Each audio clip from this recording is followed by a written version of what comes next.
하나님 말씀 보시겠습니다. 예레미야 27장입니다.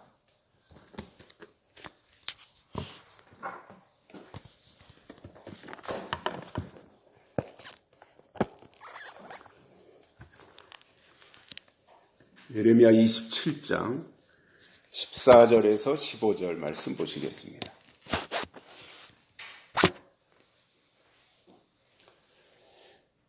(14절부터) (15절까지) 봉독해 드리겠습니다.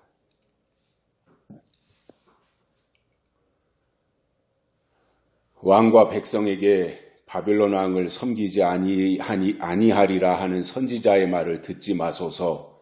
그들은 거짓을 예언하나이다. 여호와께서 말씀하시되 내가 그들을 보내지 아니하였거늘 그들이 내 이름으로 거짓을 예언하니 내가 너희를 몰아내며 너희와 너희에게 예언하는 선지자들을 멸망시키기에 이르리라 하셨나이다. 아멘. 한 주간 동안도 건강하고 평안하고 안전하게 지내셨습니까? 제가 22년 넘게 조립식으로 지은 교회 사택에서 생활을 하다가 2월 28일에 새로 지은 아파트로 이사를 했습니다. 분양받은 것은 아니고요. 민간에서 지은 임대 아파트로 이사를 했는데 새 집인데다가 위치도 좋고 햇빛도 잘 들어와서 집안이 환하기 때문에 덩달아서 기분도 좋습니다. 물론 제가 교회 사택에서 생활할 때도 집의 구조상 여름엔 덥고 겨울엔 춥고 또 집안이 어두침침한 그러한 가운데서 생활하다 보니 다소 불편한 점은 있었지만 나름대로 장점이 있었고 또 감사하게 생활을 했었습니다. 이제 새 집에서 살게 되어서 몸과 마음이 홀가분해졌기 때문에 하나님과 교통하는 일에도 더욱더 주력할 계획입니다. 저는 이번에 이사를 하면서 그런 생각을 했었습니다. 새로 지은 집으로 입주하는 것도 마음에 이렇게 기쁨이 있는데 하나님이 주시는 하늘의 도성, 즉 새하늘과 새 땅에 들어갈 때는 얼마나 좋을까 하는 생각을 하면서 그런 날도 속히 왔으면 좋겠다 하는 마음을 가져봤습니다.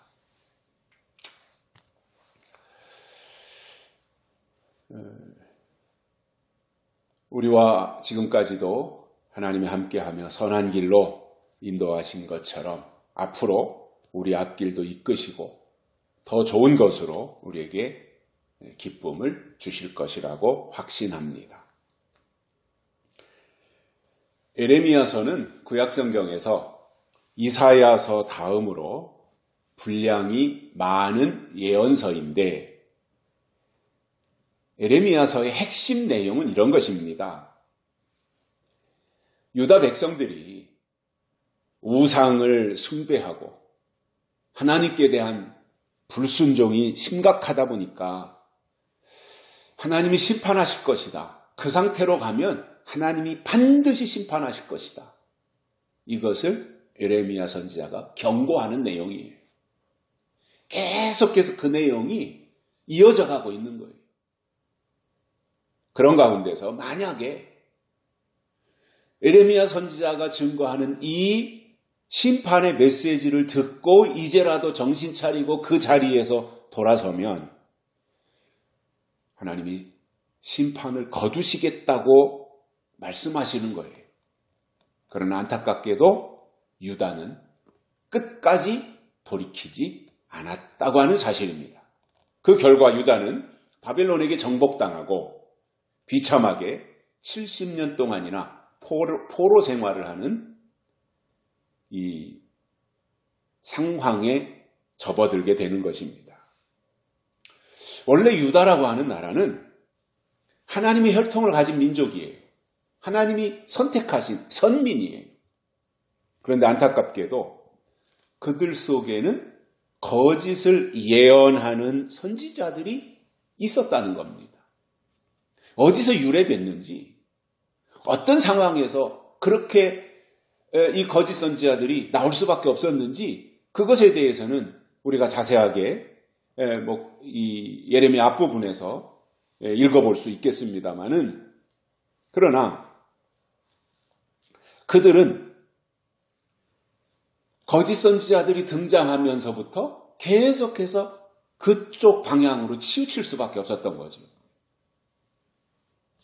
지금도 우리가 살고 있는 세상을 보면 참말과 거짓말 사이에서 영향을 더 크게 받는 것이 뭐예요? 거짓말이에요.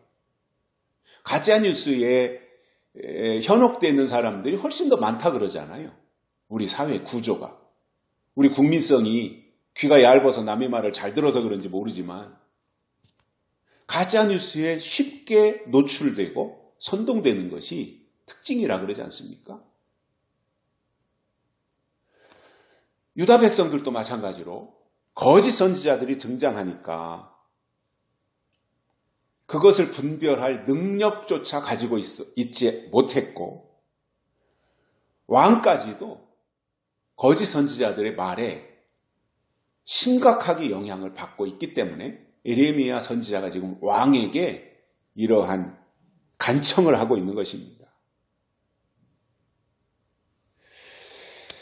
그리고 나서 하나님이 예레미야 선지자를 통해서 유다와 유다 주변 여러 나라들에게 바벨론 왕을 섬겨라, 이제부터 느부갓네살을 섬겨라, 이런 말씀을 우리가 들었지 않습니까?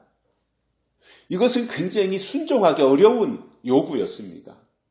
아니, 어떻게 히브리 민족이, 어떻게 유다 백성들이 이방 나라인 바벨론 느부갓네살 왕을 섬기라고 하나님이 말씀하시느냐, 이게 도대체 납득이 안 갔던 거죠. 그러니까 받아들일 수가 없었던 거예요. 그러나 하나님의 백성 유다라면 자기들이 이해가 되든 되지 않든 그것이 하나님의 말씀이었으면 순종부터 하고 바벨론 왕을 섬기는 그 모양새를 보여줬어야 되는 거죠. 그런데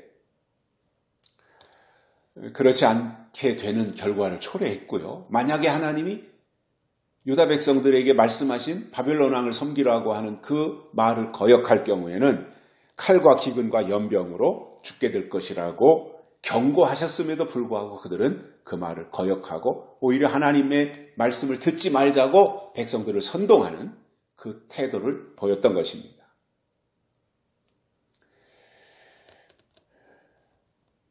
그렇기 때문에 그런 상황을 감지하고 있는 예레미야 선지자의 입장에서는 거짓 선지자들이 지금 어느 방향으로 가고 있구나. 그리고 그 영향을 백성들이 또는 왕이 어떻게 받아들이고 있구나, 이런 것을 알았기 때문에 거짓을 예언하는 그들의 말을 절대 듣지 말라고 재차 지금 강조하고 있는 거예요.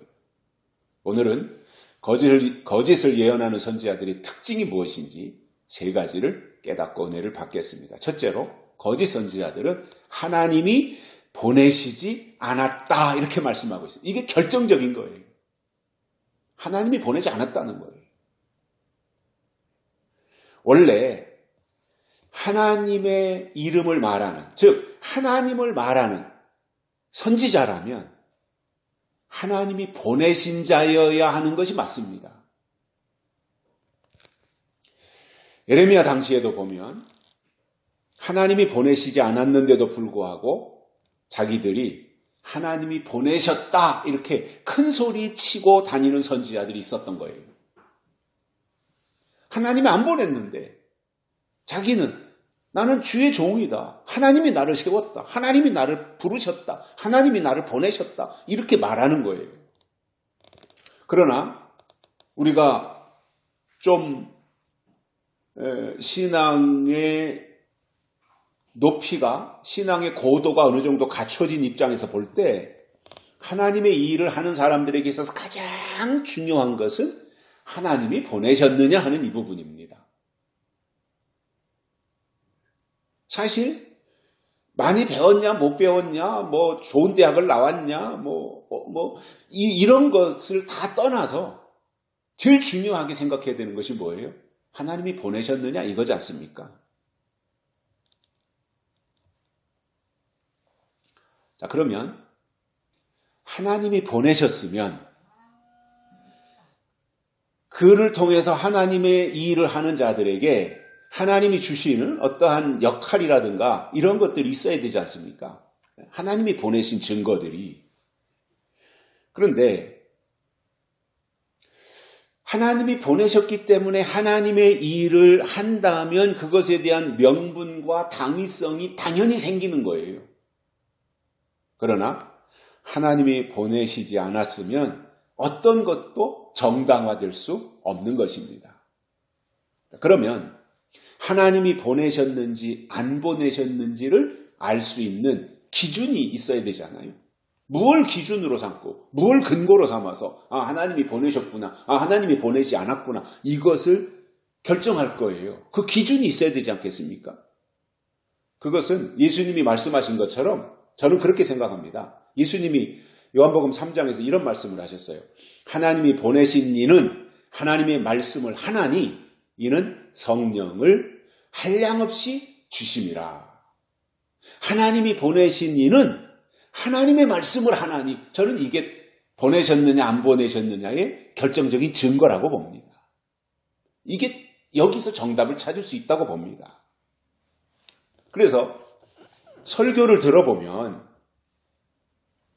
그가 이 시대에 하나님이 주신 말씀을 전하는지의 여부를 알 수 있는데 하나님의 말씀인지 하나님의 말씀이 아닌지를 판단하는 기준은 기록된 성경을 통해서만이 가능한 거예요.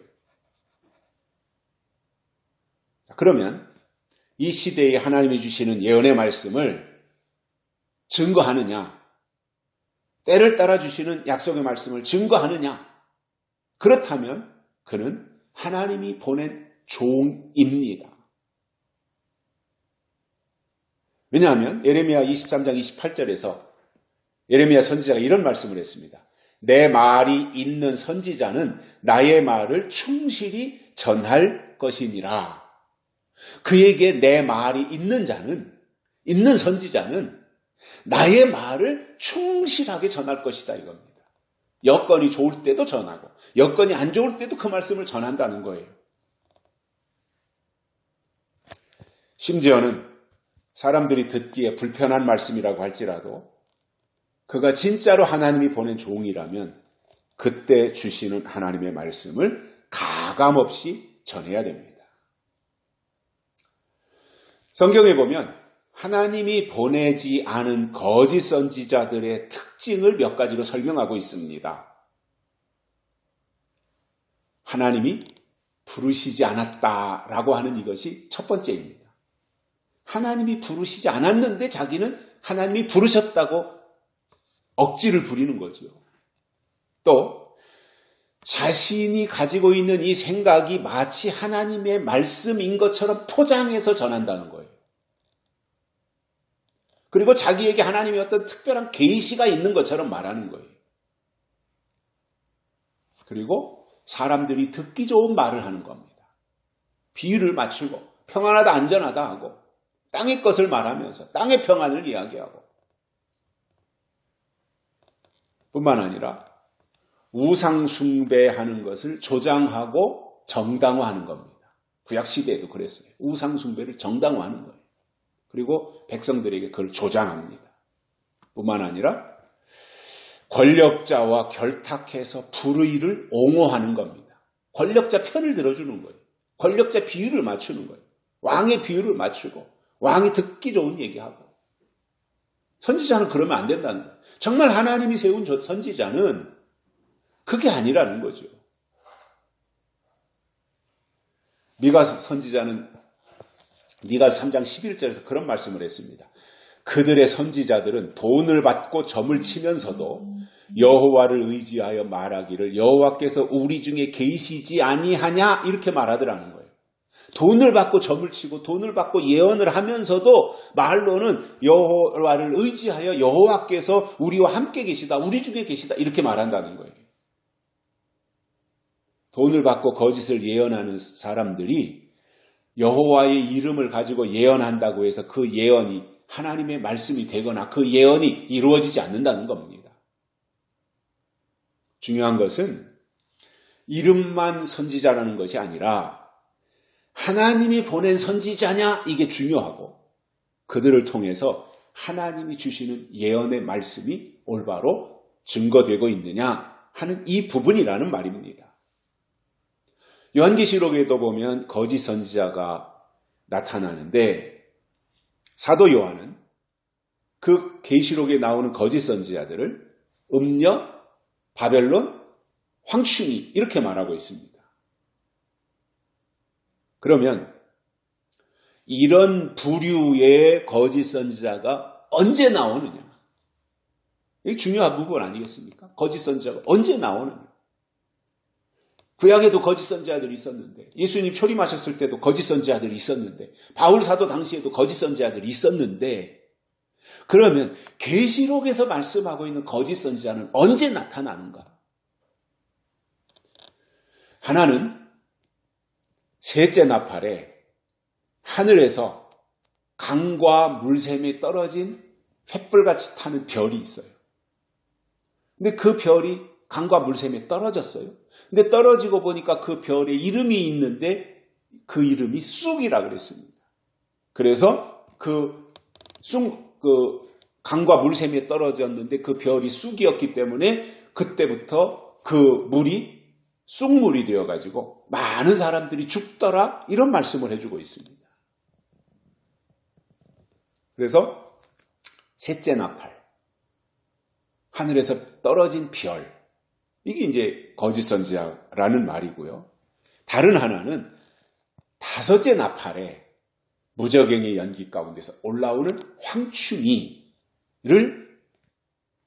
거짓 선지자로 설명을 해주고 있습니다. 그래서 이들이 나타나면 정해진 활동 기간 동안 대단히 놀라운 일을 행하겠지만 그러나 하나님이 정한 기한이 차면 하나님은 거짓 선지자들을 심판하실 것입니다. 그것을 알라는 거예요. 두 번째로는 하나님의 이름으로 거짓을 예언한다 이렇게 말하고 있습니다. 중복되는 이야기가 되겠지만 하나님의 이름을 빙자해가지고 거짓을 예언하는 사람들이라는 말입니다. 자, 그러면 하나님의 이름을 말하는 곳이 어디예요? 세상에서는 하나님의 이름을 말하지 않아요. 세상에서는 하나님, 예수님 말하지 않아요. 성령님 말하지 않아요. 하나님의 이름을 말하는 곳이 어디예요? 교회예요. 그러면 거짓을 예언하는 사람들이 하나님의 이름으로 예언을 한다고 했기 때문에 이 거짓 선지자들이 활동하는 무대가 어디라는 말이에요? 세상이 아니라 교회라는 말이에요. 초대교회 이후로 세워진 원래의 교회는 하나님의 영이 사로잡고 있었던 곳입니다. 하나님의 이름이 교회를 장악하고 있었던 겁니다. 하나님의 영이 교회를 사로잡고 있었습니다. 그래서 거짓 영들이 교회 안에 침투해 들어오지 못하도록 하나님이 영으로 이렇게 방어벽을 쳐주셨던 곳입니다. 그러나 요한계시록이 이루어질 때가 되면 공중 권세를 사로잡고 있는 악한 영들이 교회로 밀려 들어와서 믿는 사람들을 사로잡고 그리고 때가 지난 것을 하나님의 뜻이라고 거짓을 예언한다는 것입니다. 이게 거짓 선지자라는 거예요. 거짓 선지자라는 말이에요. 전혀 생뚱맞게 엉뚱한 소리를 하는 것이 아니라 교회 안에서 성경을 가지고 하나님의 말씀이라고 전하는데 하나님의 뜻이 아니거나 때가 지나간 것만 말하는 사람들이에요. 문제는 그들이 말할 때, 즉 설교할 때 내가 지금 거짓, 내가 지금 가짜 이런 것을 예언한다고 하면 누가 그 말을 관심이나 두고 귀를 기울이며 들으려고 하겠습니까? 그러나 하나님의 이름으로 참 말을 해야 되고 또 진리를 증거하기 때문에 그리고 진리를 사모하기 때문에 절대적으로 필요한 것이 있다면 저는 그것이 단연 분별이라고 생각을 해요.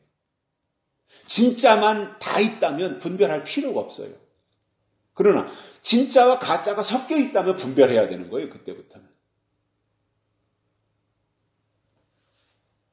저 시장 요즘에는 전통시장, 재래시장 이런 데 가면 길 옆에 앉아서 그 바구니 펼쳐놓고 하는 노점상들이 있습니다.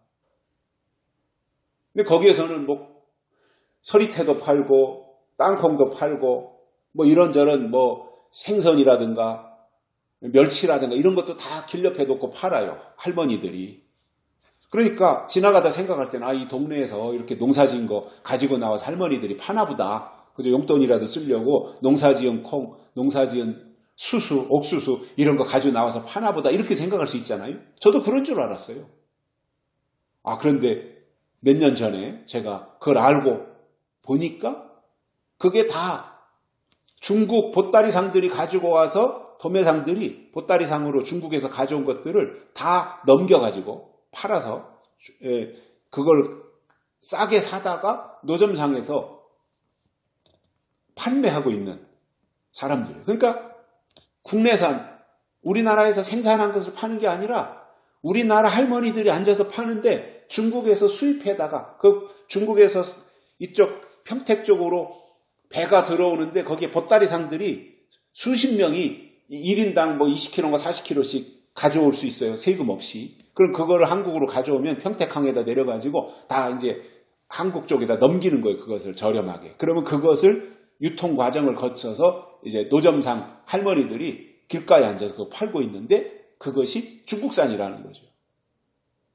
그러니까 그 전에 옛날에는 보따리상 할머니들이 바구니 또는 이렇게 깔판 놓고 길 옆에서 팔면 그것이 다 농사 짓던 거 시금치도 뜯어오고 또 배추도 갖다 팔고 이렇게 하는 것이 100%다 한국에서 생산된 것, 국내산이었는데 지금은 대부분이 다 중국산이라는 거예요. 그렇다면 사는 입장에서 그것을 구입하는 입장에서 이게 정말 국내산이냐 이게 중국산이냐 이것을 분별해야 내야 되는 거 아니겠어요?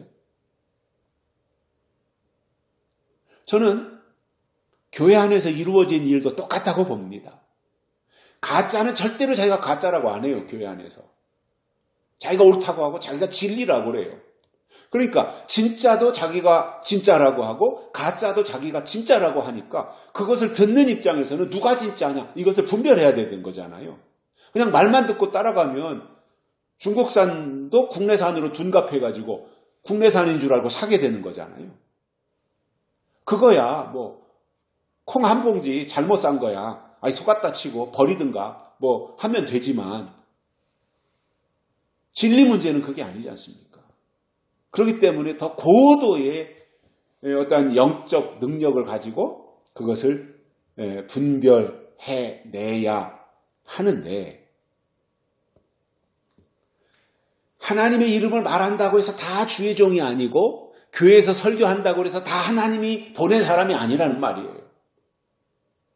지금 시점에서 교회 안에 몸담고 신앙생활을 하시는 분들의 입장에서 이것이 정말 거짓을 예언하는 것인지 또는 진실을 예언하는 것인지 이것을 성경을 통해서 확인할 수 있어야 되는데 그것을 확인할 수 있는 어떤 영적 자산을 가지고 있어야 되지 않겠습니까?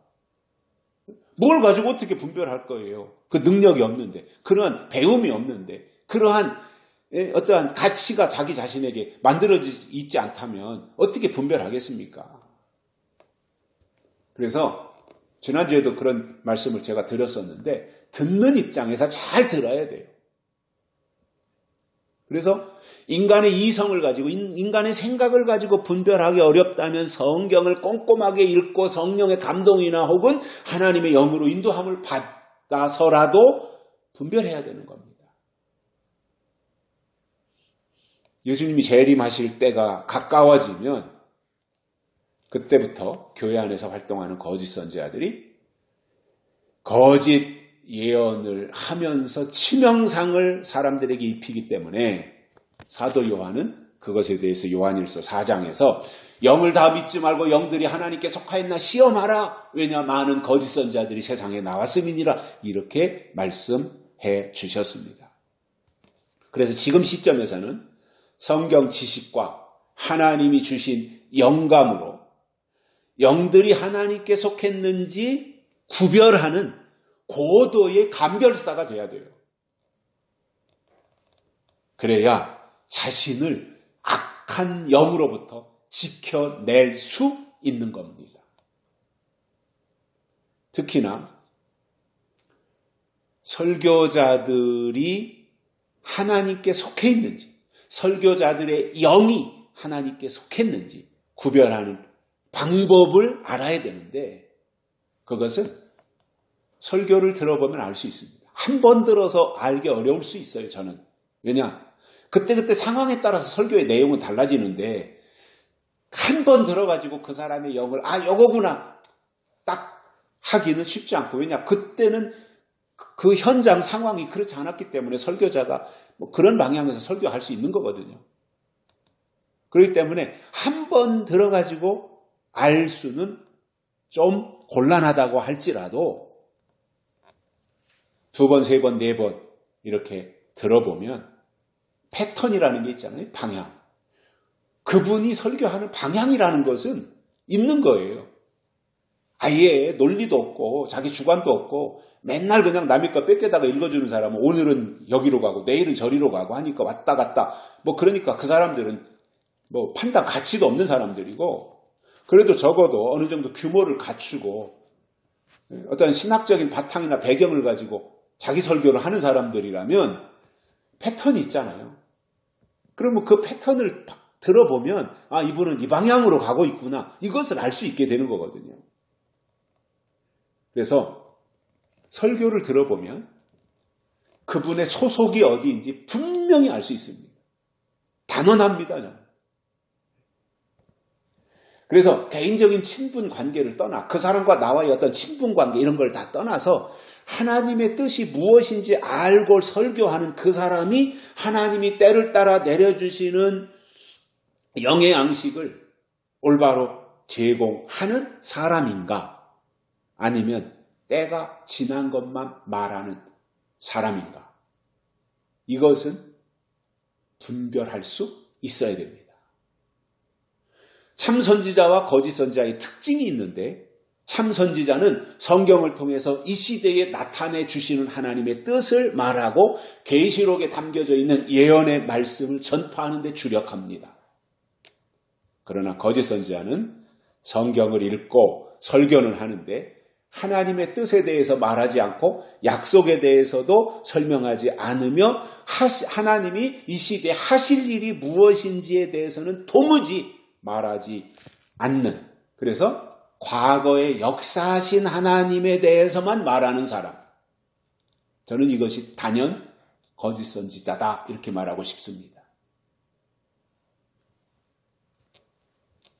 그래서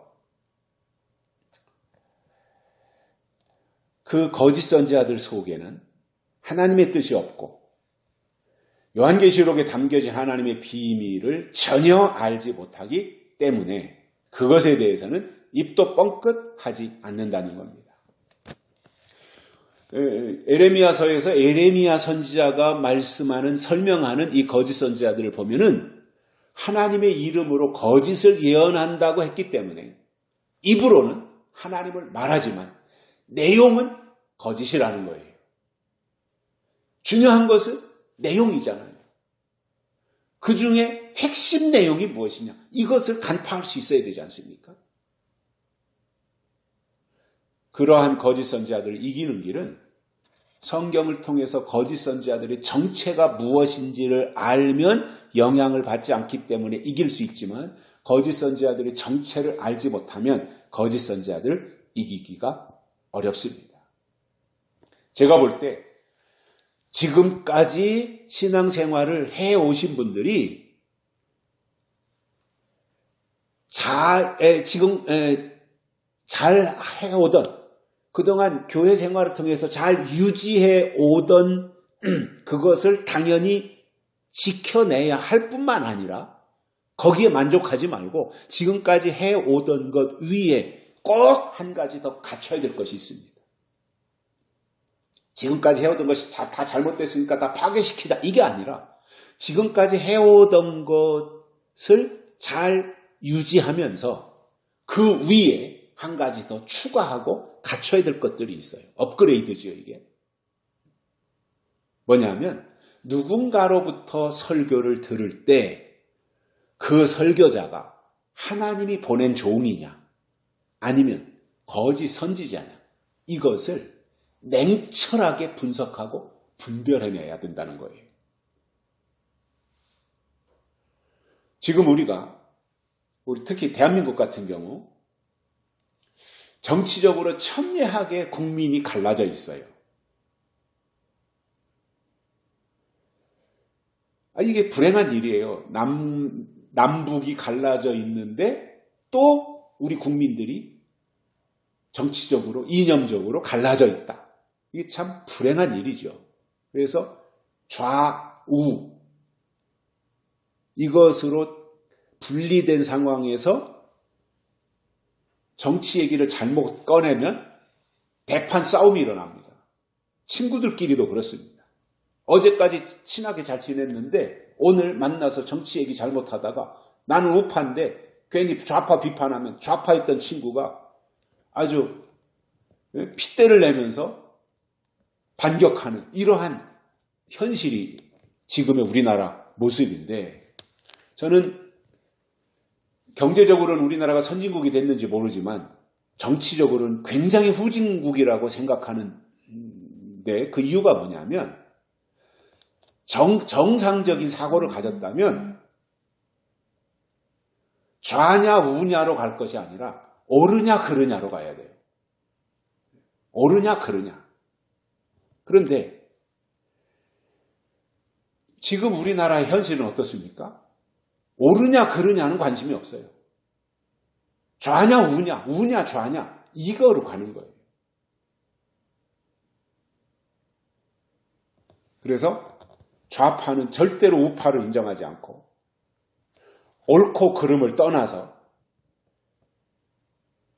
귀를 막고 들으려고 하지 않고 자기와 맞지 않는 이념을 가지고 이야기하면 그 자리에서 즉각적으로 받아버리는 이러한 것이 현재 우리의 현실입니다.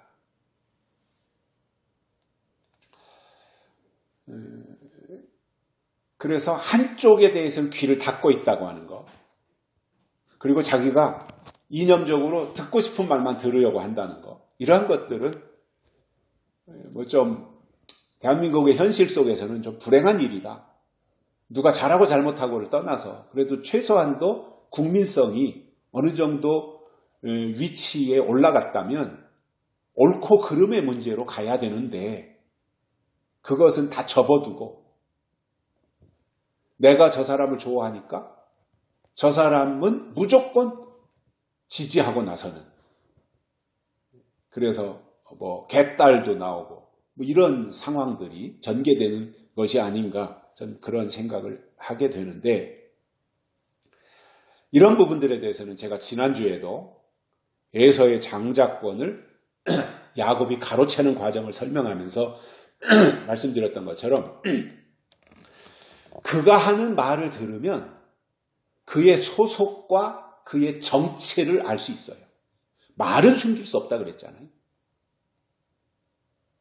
그래서 신앙인들이 거짓 선지자에게 속지 말아야 하는데, 그러기 위해서는 진리 안에서 영적으로 성숙해서 어린 아이의 수준에 머물러 있지 말고 성장하고 성숙해야 거짓을 분별해내고 이길 수 있는 것이지, 어린아이의 수준, 유치원 수준에 머물러 있다면 그는 절대로 거짓을 이겨낼 도리가 없는 거예요. 그래서 성장해야 됩니다. 더 나아가 성숙해야 됩니다. 하나님이 계시록을 우리에게 주신 이유가 있습니다. 수준이 좀 계시록을 하면서도 수준이 좀 낮은 사람들은 계시록을 어떻게 이용하느냐 하면 우리가 14만 4천이다. 우리가 입맞은 사람들이다. 우리가 두 증인이다. 그러면서 굉장히 자극적으로 갑니다. 그러나 정말 계시록을 우리에게 이 시대에 주신 하나님의 의도는 뭐냐면 영적 성숙입니다. 성숙하면 다 된다는 거예요. 성숙이라고 하는 단어 속에 계시록이 다 포함되어 있는 거예요.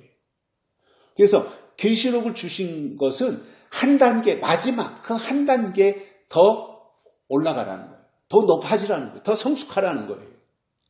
그러면 다 해결되는 거 아닙니까? 제가 어렸을 때는 그때는 뭐 텔레비도 없을 때고 제가 초등학교, 중학교 다닐 때까지만 해도 우리 집에 텔레비가 없을 때니까 이제 다 모든 것을 라디오로 하잖아요. 라디오. 뭐 외국과 친선, 뭐 축구 경기, 권투 경기 이런 거로 해도 다 라디오로 해결할 때예요. 근데 아버지가 이제 꼭 그 라디오로 모든 정보를 습득하셨거든요. 그때는 뭐 시골에서 신문 보기도 상황적으로 쉽지 않았기 때문에 라디오로 다 정세 파악을 하고 국내 정세, 국외 정세 이런 거 뉴스를 통해서 다 듣는 그런 시대였기 때문에 아버지가 굉장히 라디오를 소중히 여기셨어요. 라디오. 처음에 이제 트랜지스터 조그만한 라디오 가지고 들으시다가 나중에는 이제 이렇게 좀 제법 큰 요만한 그 라디오를 사다가 이제 들으셨는데 제가 초등학교 6학년 때인지 중학교 1학년 때인지 제가 아버지한테 라디오를 좀 저도 운동 경기 이런 거 할 때 들으려고 하면 아버지가 굉장히 그거를 애착을 가지고 잘 안 주시더라고요. 내가 어느 날 신방을 가셨을 때 아버지가 어머니하고 신방 갔을 때 제가 아버지 방에 들어가서 라디오를 갖다가 뜯었어요, 제가. 근데 드라이버를 가지고 라디오를 이제 나사를 풀어서 분해를 했는데 조립을 못 하겠는 거예요. 그래서 막 엉망진창이 된 거죠. 제일 문제가 이제 이렇게 뜯어보니까 채널을 맞춰야 되잖아요. 이게 다이얼을 돌려서 채널을 맞추는데 거기에 이렇게 나일론 끈 같은 것이 이렇게 연결되어 있어가지고 그게 이제 정확한 주파수, 사이클을 찾아주는 그 역할을 하는데 제가 나사를 풀면서 그걸 건드린 거죠. 그러니까 주파수가 그 채널이 틀려진 거예요. 제가 방법이 없어요. 뭐 어떻게 해볼 방법이 없어요. 근데 대충 그냥 조립해서 이제 형태만 갖춰놨다가 이제 아버지 방에다 갖다 놨는데 아버지가 라디오를 켜려고 맨날 들으시던 방송이 있는데 새벽기도 끝나고 오시면 항상 그거 들으시는데 그 채널에서 다른 게 나오고 하니까 굉장히 혼났던 기억이 있어요. 이게 뭔가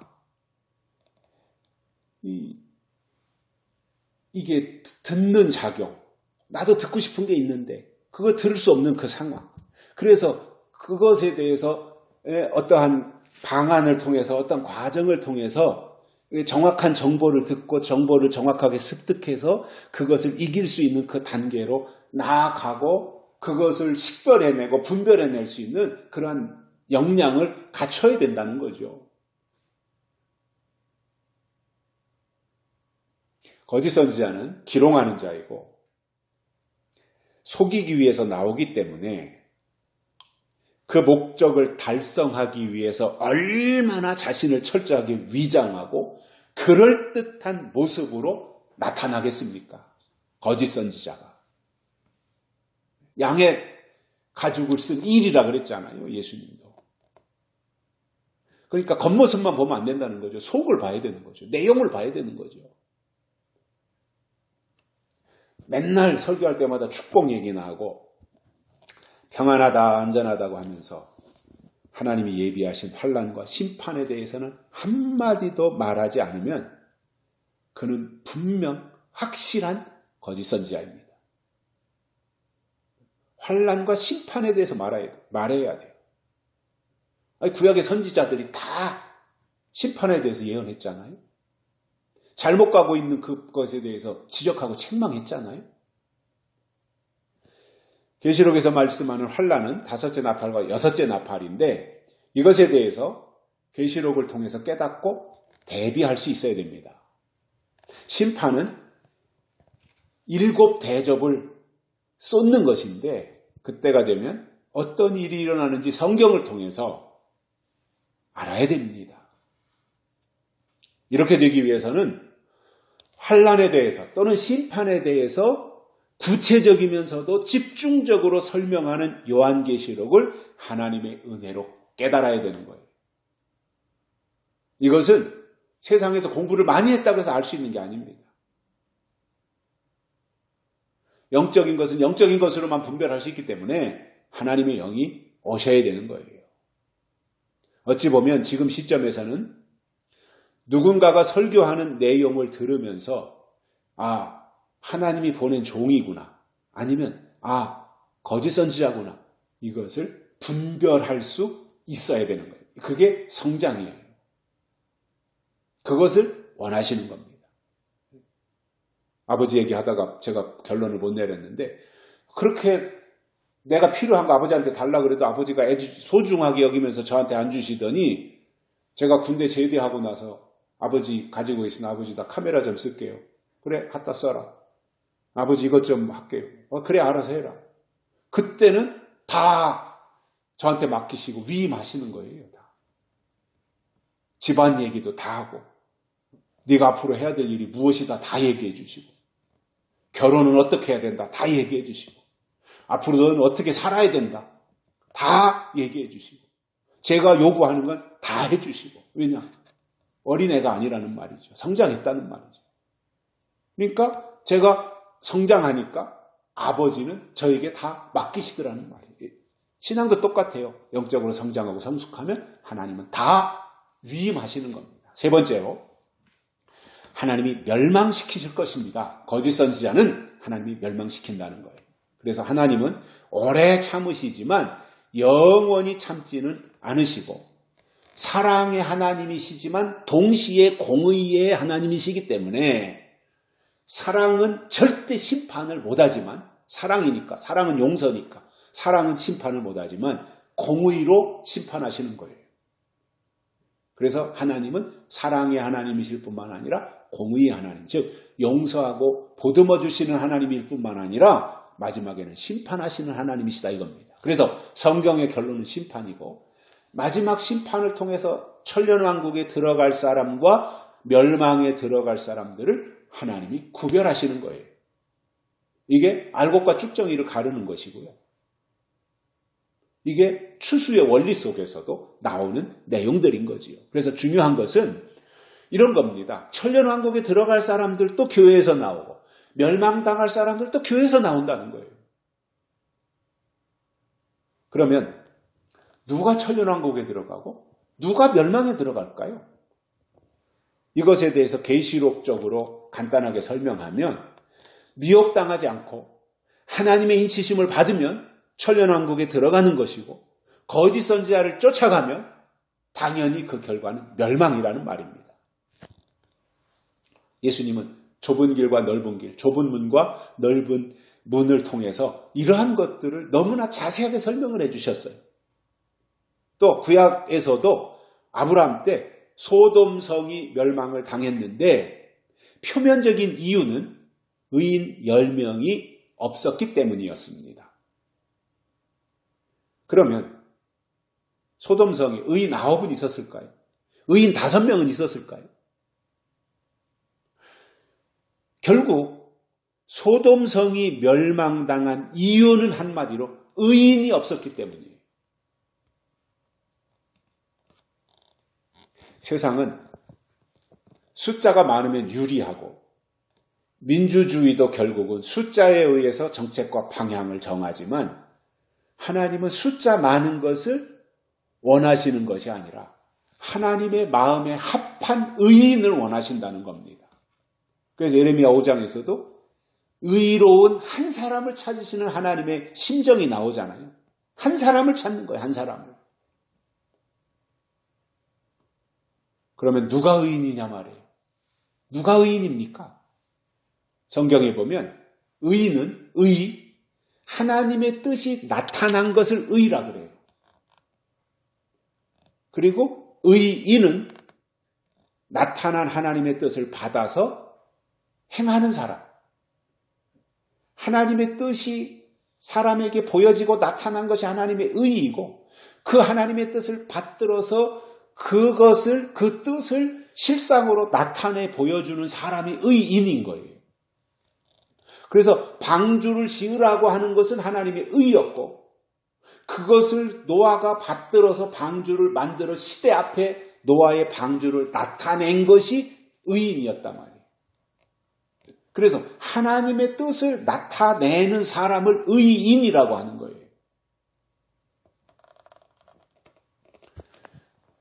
사도 바울은 믿음으로 의롭게 된다고 했는데 그 믿음이라고 하는 것은 단순한 구호가 아니라 하나님이 주신 약속을 믿는 것이고 그 약속이 있어야 믿음도 있는 것입니다. 그런 의미에서 볼 때 교회 다닌다고 의인이 아니라 주여 주여 한다고 의인이 아니라 이 시대에 나타내신 하나님의 뜻을 깨닫고 그 방향으로 가서 하나님의 일을 나타내 드리려고 몸부림치고 결국 그 일에 쓰임 받을 때 하나님은 그를 의인으로 인정하시는 거예요.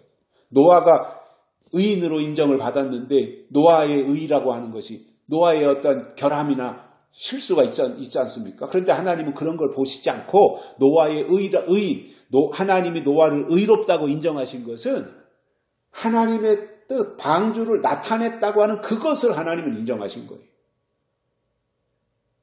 그래서 의롭게 되는 것은 오직 하나님의 뜻, 즉 믿음으로만이 가능해지는 것이고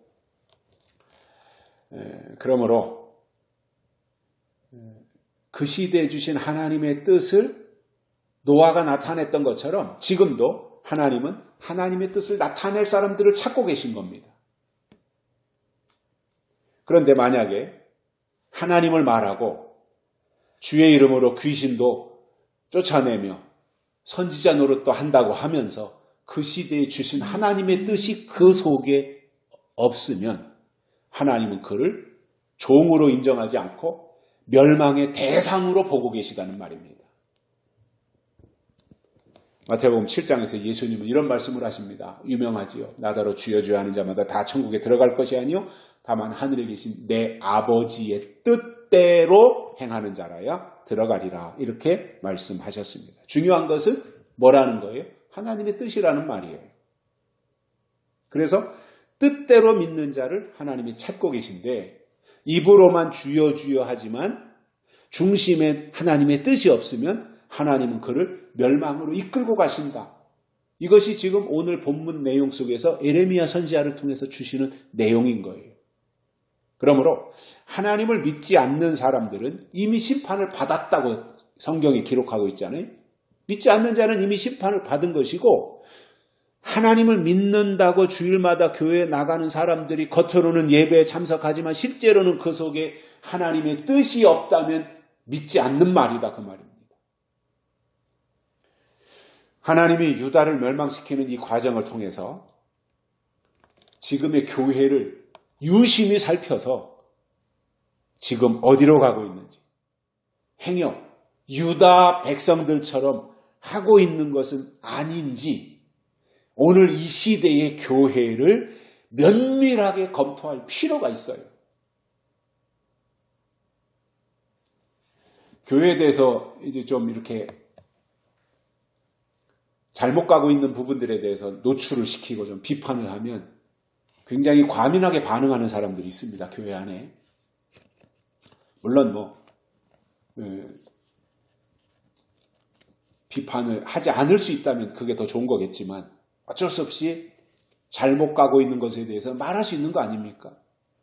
그런데 현재의 이 교회 안에서도 교회에 대해서 비판을 하면 왜 그렇게 부정적으로만 보느냐? 너는 잘하느냐? 이렇게 이제 공격하는 사람들이 있어요.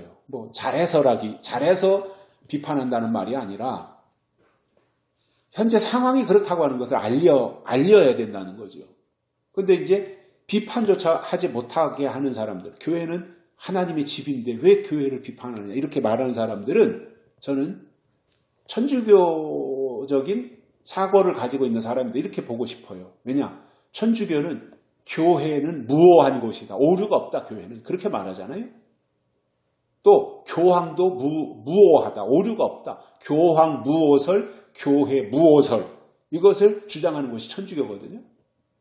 근데 교회 같은 경우에는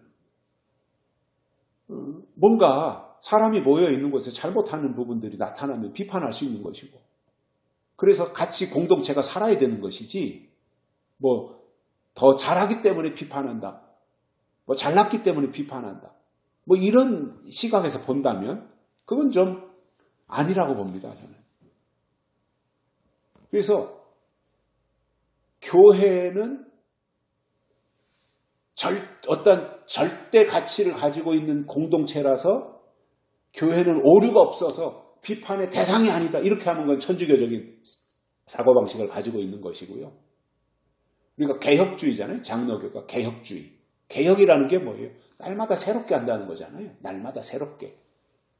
그러면 북한에서는 자아 비판도 한다는데 그런 부분들에서 뭔가 제대로 한번 보고 현실을 직시하고 교회를 제대로 성경의 관점에서 교회를 보고 이런 부분은 좀 개선해야 되겠다. 이런 부분은 좀 문제가 있다라고 하는 부분들을 노출해서 치료가 필요하다면 치료도 하는 것이고 개혁이 필요하다면 개혁하고 고쳐야 될 부분들을 고치고 이렇게 나가야 공동체가 사는 방법이 아니겠어요. 같이.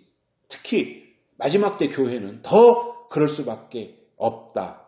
이렇게 저는 생각을 하거든요. 그렇기 때문에 교회를 다니지 않는 세상 사람들을 하나님이 심판하신다고 했다면 교회는 당연히 안전지대이고 교회에다가 이름 석자 걸쳐만 놔도 되겠지만 하나님이 유다 백성들을 심판하신 것처럼 교회를 심판하시는 대상으로 하나님이 작정하고 계시다면 그거에 대해서 대비하지 못한 결과는 너무너무 끔찍하다라는 거예요. 그러니까 이렇게라도 각성해서 제대로 가자, 대비하자 그 말입니다. 결론으로 거짓을 예언하는 선지자들에게는 특징이 3가지가 있다고 그랬어요. 오늘 말씀에서. 그래서 이 말씀을 잘 되새김질해서 다른 어떤 것보다도 거짓 선지자들 분별하고 물리치는 하나님의 군대가 되시기를 주의 이름으로 축복합니다. 살아계신 하나님 아버지 감사합니다. 오늘 또 우리를 불러주시고 말씀을 주셨으니 이 말씀 의지하여 우리의 신앙이 더욱더 견고해지게 하시고 성장하게 하시며 성숙해져서 하나님의 깊은 것이라도 통달할 수 있는 저희들 되게 하시고 하나님이 안심하고 우리에게 하나님의 모든 일을 맡길 수 있는 그리고 하나님의 속내를 다 털어놓고 하나님의 비밀까지라도 우리와 공유할 수 있는 그 단계까지 그 높이까지 그 수준까지 우리가 올라갈 수 있는 믿음의 대장부들이 되도록 하나님이 이끌어 주옵소서. 다시 오실 예수님의 이름으로 간절히 기도드리옵나이다. 아멘. 찬송가 359장 보시면서 하나님께 헌금 드리시겠습니다. 359장입니다.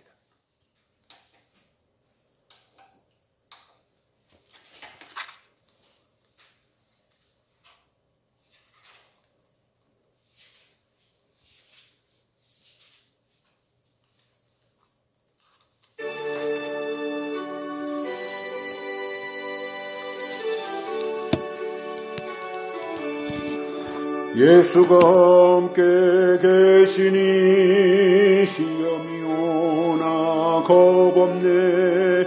기쁨의 근원 되시는 예수를 위해 섭시다. 날마다 주를 섬기며 언제나 주를 기리고 그 사랑 안에 살면서 딴 길로 가지 맙시다. 이 세상 사는 동안에 주 이름 증거하면서 무한한 복락 주시는 예수를 위해 삽시다. 날마다 주를 섬기며 언제나 주를 기리고 그 사랑 안에 살면서 딴 길로 가지 맙시다. 이 세상 친구 없어도 예수는 나의 친구. 불의한 일을 버리고 예수를 위해 삽시다. 날마다 주를 섬기며 언제나 주를 기리고 그 사랑 안에 살면서 딴 길로 가지 맙시다. 주께서 심판하실 때 잘했다 칭찬하리니 이러한 성급 받도록 예수를 위해 삽시다. 날마다 주를 섬기며 언제나 주를 기리고 그 사랑 안에 살면서 딴 길로 가지 맙시다. 기도하시겠습니다. 하나님 아버지,